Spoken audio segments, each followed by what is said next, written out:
አምላኬው ድረስ። ቆይ ምንድነው የተፈጠረ ያለው? እኔ በጭራሽ እንደዚህ አይነት ነገር አላደረኩም። እናቴ ትሙት ወንድሜ፣ እኔ ምንም ነገር አላደረኩም። እባክህ እንዳትመታኝ። እኔ አልሰረኩትም። ወይ የሆነ ሰው ኪሴ ውስጥ ከቶት ይሆናል። ኧረ ተይ፣ የሆነ ሰው ከተከራከረሽ በቃ አትሸነፊ ማለት። እትዬ የእውነት እርግጠኛ ነኝ እኔ አልከተትኩትም። የሆነ ሰው ከቶብኝ ይሆናል፣ ወይ ኤልሹ ወይ ደግሞ ሌላ ሰው። ሁለተኛ የልጅን ስም እንዳታነሺ፣ ሁለተኛ። አዎ ምን በጭራሽ ይሄን አታደርግም። ሌላ ሰው ይሆናል። እኔ በእህቴ እርግጠኛ ነኝ። ለውጪ ጭራሽ ተሸፋፈኝላት ነው መኩ። እኔ ሌላ ምንም ነገር አልፈልግም። እውነቱን ብቻ አውጣጣለሁ። ቶሎ በይ ነኝ። ለምን አባሽ ፈልገሽ ነው ሰው ቀይ ነካሽው? አንቺ መና፣ አንቺ አዋራጅ አዋርድሽ። እናቴ ትሙት አልኩ እኮ ወንድሜ፣ እኔ አልነካሁትም። አንቺን ድፍት ያርግሽ። ደሞትም ያለሽ እትዬ ውጭልኝ። ወንድሜ በማርያም ምን ልታደርግ ነው? በፈጠረ እናትሳሳት። ቤሉል እባክህን አንዴ ከሳት አይለቃትም። በቃ እንዴትም ብለህ ክፈተው በእናትህ። መኩ ክፈተው።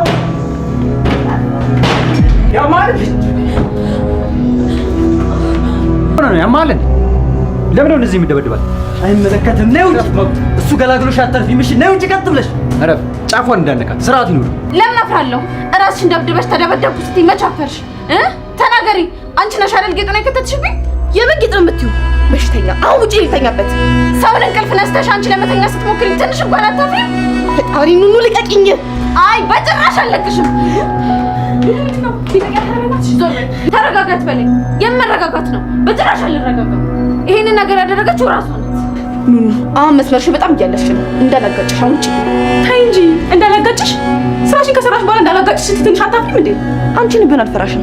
ምድረ ችጋራም አሁን ከዚህ ውጡልኝ። ኤልሹ ራሴን ለመቆጣጠር እየሞከርኩ ነው። እሺ ምን ማድረግ እንዳለብኝ በደንብ ያስተማርሽኝ ይመስለኛል። ወይዘሮ ሄለን በገባሽበት እየገባሁ ነው መበቀልሽ። ቆይ ቤት ውስጥ አላደረችም ማለት ነው? ምን እየተፈጠረ ነው ያለው? የት ናት ደግሞ? ምን እያደረገች ነው? የአባቢ ማስታወሻ ደብተር ነው ይሄ? እንዴት ከዚህ በፊት እኮ አልነበረም። እንዴት ነው እዚህ የተቀመጠው? መሲ አሁን ላይ ሄለን እሷና ቤተሰቦቿ ላይ ለምታደርጋቸው ነገሮች እሷን ለመበቀል ቆርጣ የተነሳች ይመስላል። ከዚህ በፊት ደብቃ ያስቀመጠችውን የቶሚን ማስታወሻ አሁን ላይ የሄለን ክፍል ውስጥ በቀላሉ ቤሉል እንዲያገኘው አድርጋ አስቀምጣለች ማለት ነው። ቤሉል ደግሞ ከዚህ በፊት ይሄንን ማስታወሻና አንዳንድ ማስረጃዎችን የአባቱን ነገር ሲፈልግ ነበር። ሄለንንም ሲጠይቃት አላየውም እኔ አላውቅም ብላ ነበር። አሁን ደግሞ በቀላሉ የእሷ ክፍል ውስጥ ሲያገኝ እሷ ደብቃ ያስቀመጠችው ይመስለዋል። እናም ደግሞ እዛ ወረቀት ላይ እዛ ማስታወሻ ላይ የተጻፈው እጅ ጽሑፍ ራሱ የአባቱ እንደሆነ አረጋግጧልና ምናልባትም እዛ ላይ አባቱ አንዳንድ ነገሮችን ሊጽፍ ይችላል ማለት ነው። ያ ነገር ደግሞ አባቱ እዛ ላይ የጻፋቸው አንዳንድ ማስረጃዎች ምናልባትም በትክክል የአባቱ ገዳይ ማን እንደሆነ እንዲያውቅ ይረዳዋል። አንዳንድ መንገዶችንም ሊያሳየው ይችላል ማለት ነው። ቤሉል አሁን ላይ ይሄንን ማስታወሻ ስላገኘ በጣም ደስተኛ ሆኗል። ወደ ክፍሉ ገብቶ ተረጋግቶ ማስታወሻውን ያነበዋል። እናም ደግሞ የሚፈልጋቸው ማስረጃዎችን ራሱ ከዛ ላይ ያገኛል ማለት ነው። መሲ ይሄንን ነገር ያደረገችው ይሄንን ማስታወሻ በቀጥታ ለቤሉል ከመስጠት ይልቅ የሄለን ክፍል ውስጥ አስቀምጣ ቤሉል ደግሞ በቀላሉ እንዲያገኝ ያደረገችው በሄለንና በቤሉል መካከል ያለው ነገር እንዲከር ነው። አሁን ራሱ ሁለቱ ተቃቅሯል። ቤሉል ሄለንን በጣም እየተጠራጠራት ነው። በአይነ ቁራኛ እሷን እየተከታተላት ነውና በመሃላቸው የተፈጠረው ይሄ እሳት እንዲጧጧፍ ስለፈለገች ነው አሁን ላይ የሄለን ክፍል ውስጥ ያስቀመጠችው ማለት ነው። ቤሉል አሁን ላይ ይሄንን ማስታወሻ ካነበበ በኋላ ምናልባትም ስለ ሄለን አንዳንድ ነገሮችን ሊያውቅ ይችላል። አባቱ ከዚህ በፊት ስለ ሄለን አንዳንድ የሚጠራጠራቸው ነገሮች ኖሮ እዛ ላይ ከጻፋቸው ነገሮችም ያንን ነገር ሊያገኝ ይችላል ማለት ነው። ያኔ ደግሞ ሁለቱ መሃል የሚፈጠረውን ነገር መገመት አያዳግትም ማለት ነው። አሁን ራሱ ቤሉል ሄለን የምታረጋቸው አንዳንድ ነገሮች ግራ ገብቶታል። ሲያወሩ ራሱ እንደ በፊቱ አይደለም። ቤሉል ደግሞ አንዳንድ የሚፈልጋቸው ነገሮችን ሄለንን ሲጠይቃት ሄለን በትህትና ራሱ አትመልስለትም። ለዛ ደግሞ የሆነ ነገር እየተፈጠረ እንደሆነና ያ ነገር ደግሞ እንዳልገባው ሲያወራ ነበር። መሲንም ደጋግሞ ያንን ነገር ሲጠይቃት መሲም ልትነግረው አልቻለችም። በራስ ጊዜ ትደርስበታለህ እናም ደግሞ አንዳንድ ማወቅ ያሌለብህ ነገሮች አሉ ብላ ነገሮችን አደባብሳ ነበር ያለፈችበትና ከዚህ በኋላ ደግሞ ቤሉል ማስታወሻውን ካነበበ በኋላ ያንን ነገር ሊረዳ ይችላል ማለት ነው። ስለ መሲ ካነሳን ደግሞ መሲ ከዚህ በፊት ቴዲ አንድ ነገር ጠይቋት ነበር። አብረን መኖር አለብን የሚለውን ነገር መሲን ጠይቋት ነበር። መሲ ደግሞ በዛ ሰዓት ላይ ጊዜው አሁን እንዳልሆነ ነበር ያንዴ ለቴዲ ነገረችው። አሁን ደግሞ ስታስብ ነገሮች ሁሉ በጣም አጣብቂኝ ሆኗል። ሁሉም ነገር እሷ እንዳሰበች እየሆኑላት አይደለም። ከዚህ በፊት ያሰበችው ከዛ ቤት እየጠፋች ለሊት እየሄደች ስራ ለመስራት ነበር ያሰበችው። ያ ነገርም አልተሳካላትም። ትምህርቷንም መጀመር ፈልጋ ነበር። እሱ ነገርም አልተሳካላትም። አሁን ላይ እያሰበች ያለችው ቴዲ ከዚህ በፊት የጠየቃትን ነገር አብረን እንኑር የሚለውን ነገር ያንን ጥያቄ ለመቀበል ይመስላል ማለት ነው። ለቴዲ ቴክስት ልካለታለች። ነገ ተገናኝተን ማውራት ያለብን በጣም አስቸኳይ ነገር አለ። በተለመደው ሰዓት በተለመደው ቦታ እጠብቅሃለሁ እንገናኝ ብላዋለች ማለት ነው። ምናልባት ቴዲ ከዚህ በኋላ ይሄንን የእሷን ሀሳብ ይቀበላል ወይስ ያኔ ብቻ ነው ለዛ ጊዜ ብቻ ነው ያንን ነገር ያነሳው የሚለው ነገር ባይታወቅም፣ አሁን ግን አንድ እርግጠኛ የሆንበት ነገር ቴዲ መሲን በጣም እንደሚያፈቅራትና እንደሚወዳት ነው።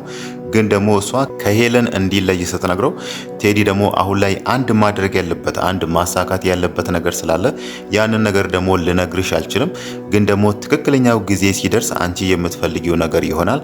ከሄለን ለአንዴና ለመጨረሻ ጊዜ እለያለሁ ብሏት ነበርና ምናልባት አሁን መሲ መታ አብረን እንኑር ያኔ ጠይቀኸኝ ነበር የሚለውን ነገር ምናልባት አሁን ላይ ካነሳችበት ያንን ነገር ድጋሜ ሊቀበላትም ላይቀበላትም ይችላል ማለት ነው። ላይቀበላት የሚችልበት ምክንያት እዚህ ጋር ከሄለን ጋር የተያያዘ አንዳንድ መጨረስ ያለብኝ ነገር አለ የሚለውን ነገር ምናልባት ያንን ነገር ደግሞ አሁን ላይ እንደ ምክንያት አንስቶም አሁን ላይ አንቺ ለምትዩ አብረን እንኑር ለሚለው ነገር ለዛ ነገር ዝግጁ አይደለውም ሊላትም ይችላል ማለት ነው። መሲ አሁን ላይ ይሄ ውሳኔ የወሰነችው በተለይ ኑኑ ላይ በተደረገው ነገር ነው። ሄለን እዛ ጋር የኑኑ ኪስ ውስጥ የራሷን ጌጣጌጥ አስቀምጣ ኑኑ ሰርቃብኛለች እናም ደግሞ ልትሸጥ ነበር የሚለውን ነገር በዛ በኩል ደግሞ ጆ ከሷ ጋር ሆኖ ይሄንን ነገር እንዲያረጋግጥላት ኑኑ የሄለንን ጌጥ ሰርቃ ከዛም በኋላ ለጆ ወስዳ ጆን ሽጥልኝ ብላው ጆ ደግሞ ያንን ነገር እንደማይሆን ሊሸጥላት እንደማይችል አድርጋ ይሄንን ድራማ ፈጥራ በስተመጨረሻ ላይ ጆን ራሱ እቤት ጠርታው ነበር ማለት ነው። ጆ ደግሞ ምን አስቦ እንደሆነ ባይታወቅም ለኑኑ ጥሩ ስሜት እንዳለው ነበር እስካሁን ስናቅ የነበረው። ግን ደግሞ ሄለን እዛ ጋር የጠራችለት ገንዘብ አስደንግጦት ይመስላል ማለት ነው። አሁን ላይ እሷ ያለችውን ነገር ሊተባበራት ተዘጋጅቷል። መዘጋጀት ብቻ ሳይሆንም ወስኖ ነበር ወደ ቤት የመጣውና ሄለን ነች የጠራችኝ እያለ ከቤሉል ጋር እዛ ሳሎን ግብ ውስጥ የገቡት ማለት ነው። ምናልባት ሄለን ከመጣችና ቤተሰቦቿ የኑኑ ቤተሰቦች እዛ ጋር ከተሰበሰቡ ያንን ነገር ይመሰክራል ወይስ አይመሰክርም የሚለው ነገር ባይታወቅም ምናልባት ሄለን የምትሰጠውን ያህልን ገንዘብ ቃል ገብታለታለችና ከኑኑ ገንዘቡ ይበልጥብኛል በሚለው ያንን ነገር ካደረገባት ነው ማለት ነው። አሁን ላይ እሱ የኑኑ ሁኔታ ራሱ ግራ ገብቶታል። እሱ ሲደውልላት ስልክ አታነሳም። ለራሷ ጊዜ ደውላ ታገኘዋለች፣ እንገናኝ ትለዋለች። ሲገናኙ ራሱ እሱ በሚፈልጋት መንገድ አታወራውም። ግራ ገብታዋለችና ይሄ ነገር ራሱ ጥያቄ ፈጥሮበታል። ልጅቷ ምን ሆናለች? ለምንድነው እንደዚህ የምትሆነው የሚለው ነገር ግራ ተጋብቶ ነበርና ምናልባት ይሄንን ነገር ሊጠራጠር ይችላል። ኑኑ ልትጫወትበት ይሄንን ነገር እንዳደረገች ማለት ነው። ኑኑ ደግሞ ይሄንን ነገር እሱ ሲጠይቃት ለምንድነው እንደዚህ የምትሆኙ እኔን ትፈልጊኛለሽ ወይስ አትፈልጊኝም የሚለውን ነገር ራሱ ሲጠይቃት እዛ ጋር ኤልሹ እንደላከቻትና ኤልሹ እሱ ላይ ልትጫወት እንደምትፈልግ ይሄንን ድራማ ከኤልሹ ጋር እንዳወሩ ያንን ነገር ብትናገር ይሻላት ነበር ማለት ነው። ኤልሹ ደግሞ ኑኑ ላይ ብዙ ነገር ብታደርግ ራሱ ኑኑ ደግሞ በአጸፋው እሷን መጉዳት የሚለውን ነገር አንድም ቀን አስባ አታውቅም ማለት ነው። እንደውም ዛሬ ነው ኤልሹ ላይ ተነስታ እሷን ጸጉሯን ይዛ ስትቆጣት የነበረው ማለት ነው። ኑኑን እዛ ጋር የመሰላት ጌጣጌጡ የሷ ሱሪ ውስጥ ሲገኝ እሷን የመሰላት ኤልሹ ከዚህ በፊት እንደዛ አይነት ነገር አድርጋ ነበርና አሁንም ኤልሹ ነች ይሄንን ነገር ያደረገችው በሚለው ከዚህ በፊትም ንዴት ስለነበረባት አሁን ደግሞ ከዚህ በላይ መታገዝ አልችልም ሰልችቶኛል በሚል ኤልሹን ሄዳ ጸጉሯን ጨምድዳ ስትጠይቃት ነበር ማለት ነው። ከዚህ በፊትም እንደዚህ ብታረግና ራሷን ብታስከብር ኖሮ ኤልሹ እስካሁኑ ድረስ አትጫወትባትም ማለት ነው። ሌላ ነገርም እዛ ቤት ውስጥ አንድ ግራ የሚያጋባ ነገር የተፈጠረው ያኔ ሄለን የኑኑ ምግብ ላይ መርዝ ጨምራ ነበር። ያ ማለት ኑኑን ለመግደል ፈልጋ ነበር ማለት ነው። ያ ምግብ ደግሞ ኑኑ ሳትጎርስ ነበር እዛ ጋር ኤልሹ መታ ሳይታ ሳይታወቃት የኑኑን ህይወት የታደገቻት ማለት ነው። ያ ምግብ ደግሞ በእጅ ተነክቶ ስለነበረ አይንዬ ስለ ምግቡ ምንም የምታውቀው ነገር የለምና ያ ምግብ ሄዶ ለውሻ ሲሰጥ እዛ ጋር ውሻ ህይወቱ አልፎ ነበር ማለት ነው። ሄለን ደግሞ እዚህ ጋር ይሄንን ነገር እያለች ያለችው እኔን ለመግደል የሆነ ሰው አስበዋል፣ ያ ሰው ደግሞ ሊሆን የሚችለው ኑኑ ነች በሚለው ኑኑን ልትገይ ሞክረች ነበር፣ እንደዚህ አድርገች ነበር ብላ እሷን ስታፋጥጣት ነበር ማለት ነው። ቤሉል ይሄ ነገር ራሱ ግራ ገብቶታል። ሄለንን ሊገላት የሚፈልግ ሰው አለ ወይስ ማን ነው እንደዚህ ያደረገው የሚለው ነገር ግራ ገብቶታል።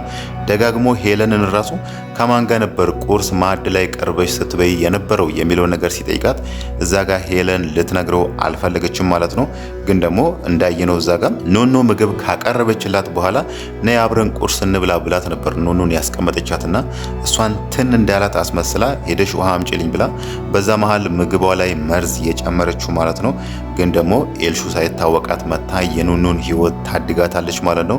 ሄለን ደግሞ ያደረገችውን ነገር ስለምታገዛ ጋር ከኑኑ ጋር ነው ምግብ የቀረብኩት፣ ከኑኑ ጋር ነው ማዕድ የቀረብኩት፣ ከሷ ጋር ነው እየበላ ነው የሚለው ነገር ካወራች ምናልባትም እኔ የሰራሁት ነገር ይጋለጥብኛል ብላ አስባም ሊሆን ይችላል ማለት ነው። ይሄን ነገር ለቤሉል ሳትነግረው ነገሩን አደባብሳ የሆነ ሰው እሷን ሊገላት እንደፈለገ አድርጋ እንደደነገጠች ሆና ነው እዛ ጋር ያን ነገር አስመስላ ያለፈችው ማለት ነው።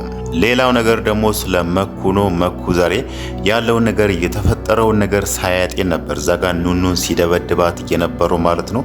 በእርግጥ እሱ ከዚህ በፊት ኑኑ ላይ በጣም ተናዷል። የሆነ መናፈሻ ቦታ እሷና ጆ ተቀምጦ ኑኑ ደግሞ አበባ በእጇ ይዛ ያንን ነገር ሲያይ እሱ የመሰለው ከጆ ጋር የሆነ ግንኙነት ያላት መስሎት ነበር።